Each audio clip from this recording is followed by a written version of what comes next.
राष्ट्रवादी काँग्रेस, भाजप, शिवसेना सगळ्यांची एकत्रित बैठक होत आहे, कसं पाहता याच्याकडे? काही नाही, काय नेमकं बैठक?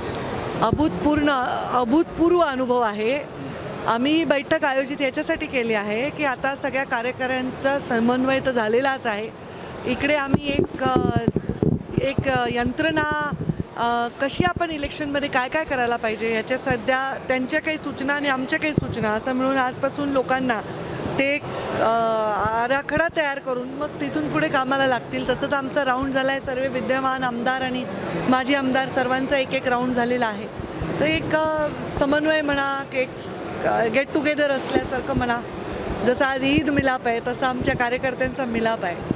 पण हे पहिल्यांदा होतं का? कारण जे कार्यकर्ते नेते एकमेकाच्या विरोधामध्ये निवडणुका लढायचे ते आज पहिल्यांदाच एकमेकाच्या खुर्ची लावून बसले.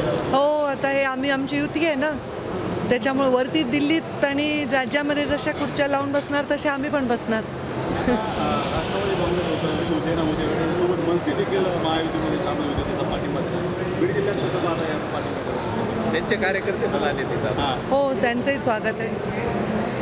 पण काय वाटतं की इतके सगळे पक्ष एकत्रित आल्यानंतरची ताकद तुम्ही बघताय ती कशी दिसते तुम्हाला? कारण यापूर्वी नैसर्गिक शिवसेना आणि भाजप एकत्र होती. आता पक्ष वाढले, कार्यकर्ते वाढलेत आणि नेतेसुद्धा वाढले. याच्यावर आत्ता मी फार भाष्य नाही करणार, पण नक्कीच याची ताकद वाढलेलीच असणार आहे.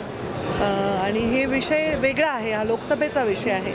लोकसभेमध्ये एक असा चेहरा लागतो जो चेहरा या सगळ्यांना एकत्र बसवू शकतो, एकत्र बांधू शकतो. कारण लोकसभेची निवडणूक ही वेगळी असते, या सगळ्यांच्या मुद्द्याच्या पार असते. तर ते करण्यात बऱ्यापैकी यश आम्हाला आलेलं आहे. सर्वजण एका मुखाने या लोकसभेच्या विजयाच्या दृष्टीने कामाला लागले आहेत.